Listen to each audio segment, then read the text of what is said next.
Welcome to Ask the Educator, a podcast brought to you by Healthmark Industries. Are you a sterile processing technician or manager? Maybe you work in infection prevention or biomedical engineering. Whether you're a frontline tech, endoscopy tech, OR nurse, or surgical services administrator, you undoubtedly have influence in medical device processing at your facility. In each episode, we speak with experts from the Healthmark Clinical Affairs team, industry leaders, or special guests from the trenches to answer your questions and bring you relevant industry information, equipping you for excellence in medical device processing. My name is Kevin Anderson, and I will be your host. Now let's get started. Hey everyone, welcome back to the Ask the Educator podcast. This is your host, Kevin Anderson. Joining me as always, Adam Okada. Today we're going to do a new episode focusing on some of the members of HSPA that are looking to be elected for the board of directors. So kind of exciting to get to know them a little bit. And first, what we'll do is we'll just introduce Joseph. I'll just give you the chance to introduce yourself, tell us a little bit about yourself, your background, all of that.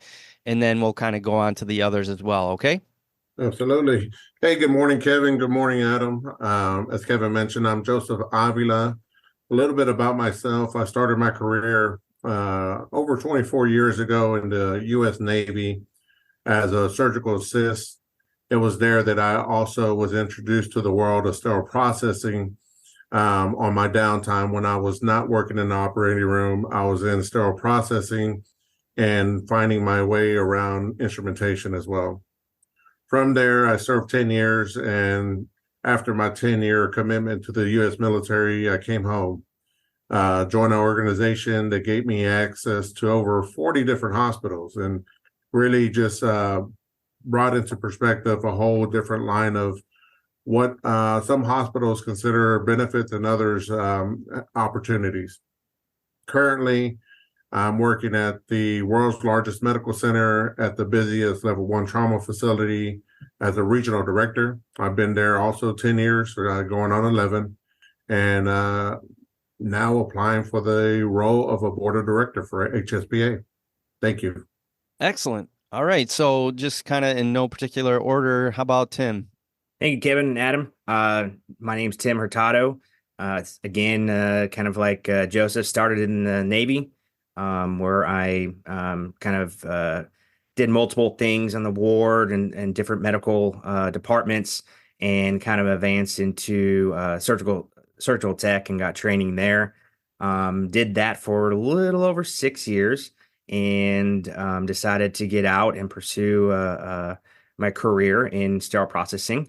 Moved up from different positions and worked for nonprofit, for-profit, faith-based, and now academia hospitals in various roles.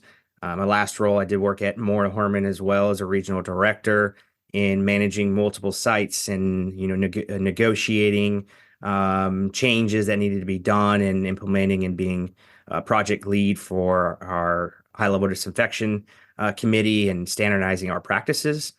Currently, I am working at UT Southwestern as the director over sterile processing, OR materials, and overseeing the endoscopy reprocessing for the different sites that I have. Looking forward to this election, and I'm excited. Excellent. Impressive backgrounds. All right, Tori, how about you? Good morning, Kevin and Adam. Thank you for having me on. So for me, I'm, again, a similar background, actually. Started in the Air Force, trained as a surgery tech, which included sterile processing for us, and basically worked my way up. I used to try everything they would let me. So anesthesia tech and materials, and basically the Air Force, of course, like any other military branch, says, if you want to do it, we're going to let you. So they did. And that's how I learned a lot of the things I know. I spent 8 years there, honorably discharged, deployed 3 times. And my last 2 years, I actually taught the phase 2 program for the surgery techs, which again included sterile processing. So got a lot of educator time in there. And then when I got out, kind of fell into sterile processing management. as a lot of us did back then. I won't say how long ago. And, kind of grew in that role. My first one, I had a great infection preventionist that I worked with and a wonderful VP that really supported me, required me to get certified, which is where I learned about HSPA. And I didn't know back then all of the things that were offered through HSPA, just knew I needed to be certified for my job. And so I got that, and then kind of throughout the years learned more and more about the networking and all the opportunities HSPA brings to us as sterile processing professionals. So I'm here now, running for the board, hoping to really give back a lot of what I've gotten out of HSPA for the last several years. Yeah, that's awesome. You guys all have military background. Thank you all for your service. That's an amazing connection all three of you have. And I'm going to go backwards. I'm going to go in reverse order this time as we go through this next question. But for you guys, what do you guys think is an issue that you think is important to, say, the average HSPA member? And what does the board do that can help to like one of these member problems? So I'm going to go to Tori first. Okay, I'm going to give the most obvious answer first and say salary, because everybody in sterile processing, we all know, doesn't make enough salary. I live in the Bay Area in California, even more so here. I will say, though, that while in SPD management, we only have so much say over how much people get paid. A lot of it is based on different aspects. Really, the big thing for that, to fix that, to help with that, is helping techs with career progression and opportunities. And a lot of that comes from what HSPA really does in creating educational opportunities for techs, getting people not just educated on the basics of sterile processing and the details of processing endoscopes and everything like that, but really providing those opportunities out there for them, letting them know what's there, providing education on how to talk to people in the C-suite and, how to look at different aspects of management, even if they're not in a management role, how to educate each other and not just go to an educator every time. So there's a lot that HSPA does around that, that really will eventually lead into how they get more salary. That's awesome. All right, Tim, same question over to you. What is an issue that you think techs care about, and how can the board help? I mean, salary is obviously a big issue at hand. And I think education and professional development is still something that is needed in regards to sterile processing. Again, HSPA offers various opportunities and resources, but I think that looking at and hearing from the members, what are specifics that you want and how can we help that? How can HSPA provide the resources and accessibility to that? And really looking at enhancing the network opportunities as well to get to understand other sterile processing members as well as leaders. I think that's going to be important, and looking at that. In addition, looking at and seeing, what can the board do to add additional trainings for leaders of sterile processing? We focus a lot on practices, which is great, but what about our leaders? What kind of resources and trainings and in-services can we provide so that way our leaders can have that information at hand and effectively lead the departments? Great answer. And Joseph, same question over to you. I think important topics that are critical to HSPA members are, one, education. Education goes a long way. It's not just about providing them education, but making sure that the information and the material is relevant. The workshops and, of course, the HSPA's conference.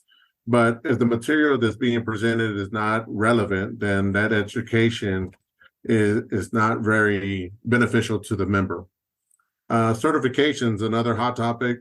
I think that's what HSPA's foundation is based on, having that certification or the multiple certifications available. So ensuring that the certifications also are available for everybody, are relevant, and continuing to be there to promote career ladder advancements is key.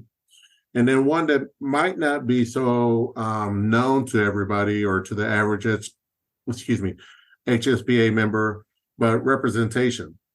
We, as board members, need to advocate for all SP professionals, ensure that we're engaging with regulatory agencies, and then promoting the importance of sterile processing so that we can get those salary increases, look at career advancements, and make sure that everybody from the C-suite to government understands what value we bring to the healthcare setting. Thank you.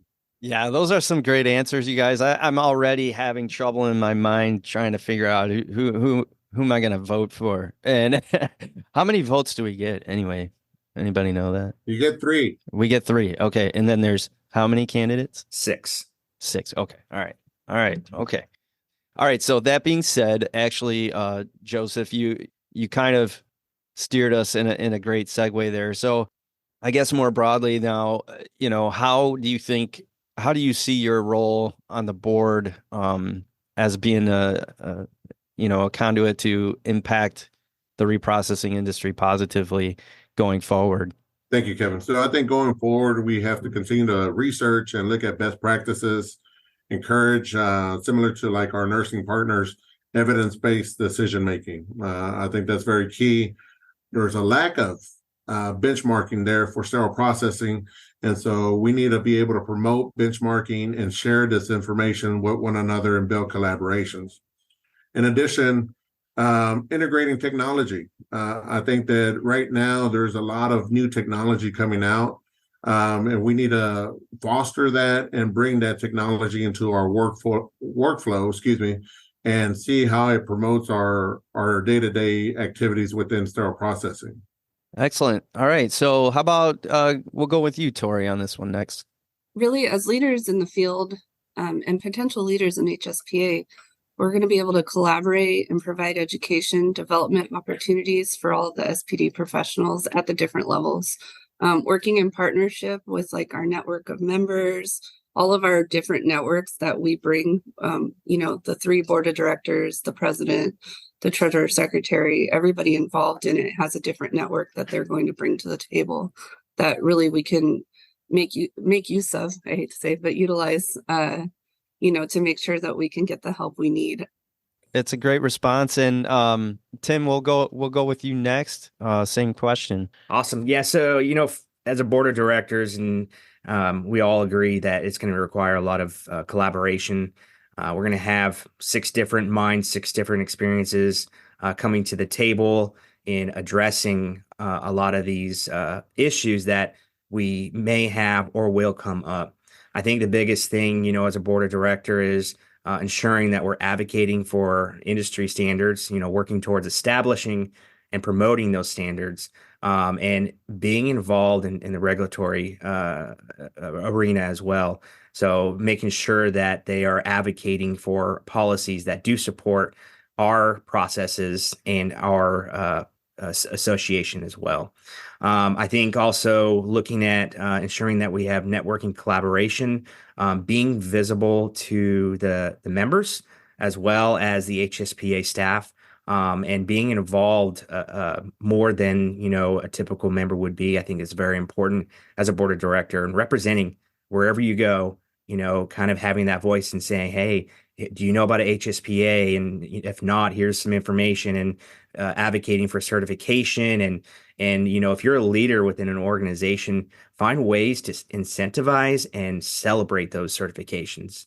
I know that one of the sites that I have, they actually have all of their staff certifications on this long wall in the hallways in which patients and staff can see. So something simple as that really helps promote the staff interaction and their morale. Yeah, for sure. You want to get your name on that wall, right? Everybody wants you see all the certifications, and if somebody's got more acronyms after the name than you do, that's kind of a competition, right? You got to get more of them in there. Absolutely.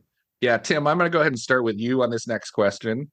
And it's really the one I think if anybody is listening to this and wants to learn more about you guys, because they're going to cast your vote or their vote for one of you, speak directly to that voting member. Why should they vote for you as the member on the board of directors? Sure. I mean, it's my experience and my leadership style throughout my career has been one who obviously is very dedicated. I enjoy what I do, and when I commit to something, I really commit to it. I want to be able to, again, be the voice for the members. I want to be able to be there to support HSPA and advance what we have now, which is awesome, but let's make it better. And I think we have obviously opportunities to do that and really improve and build on new programs that our members can enjoy as participants within HSPA. I do look forward to this. I'm very honored to be a nominee, and I know that this position it is not a something that's given, even if you're voted in. I think it's a privilege, and it's a privilege again to represent the members of HSPA. So vote for me. Awesome answer. All right, I'm going to send it over to Joseph next. Joseph, go ahead. So, Adam, you mentioned that you're a voting member yourself. And so, information that I will share with you and the rest of the HSPA board members is that, once again, my background is very robust. I have over 24 years of experience.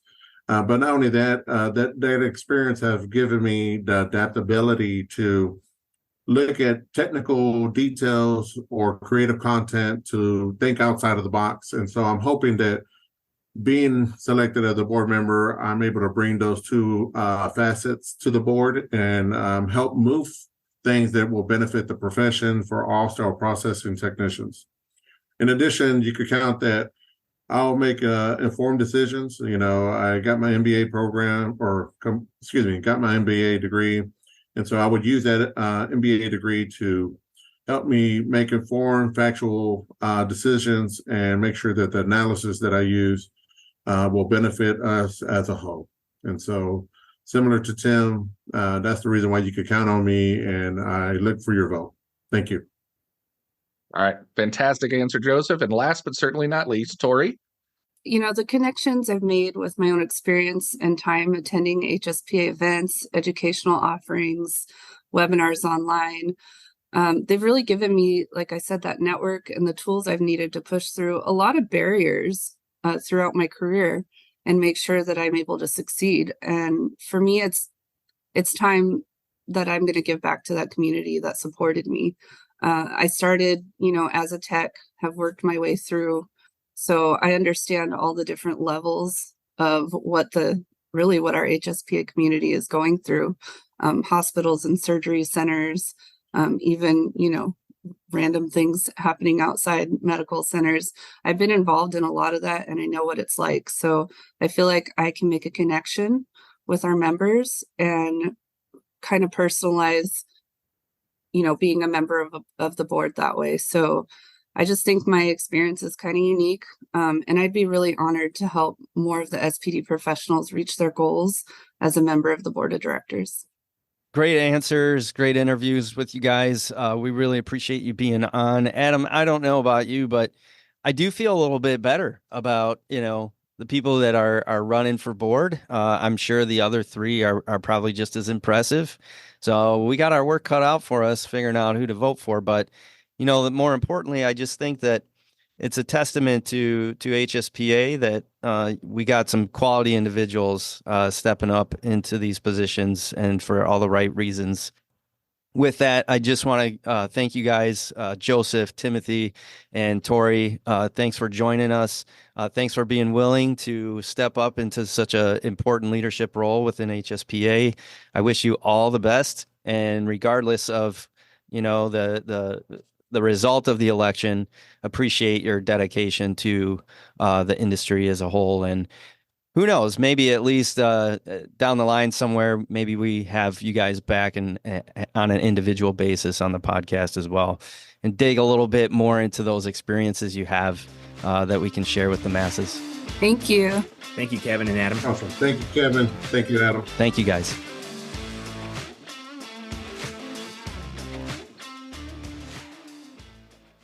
All opinions expressed on this show are those of the presenters. Before using any medical device, it is important to review the device manufacturer's instructions for use.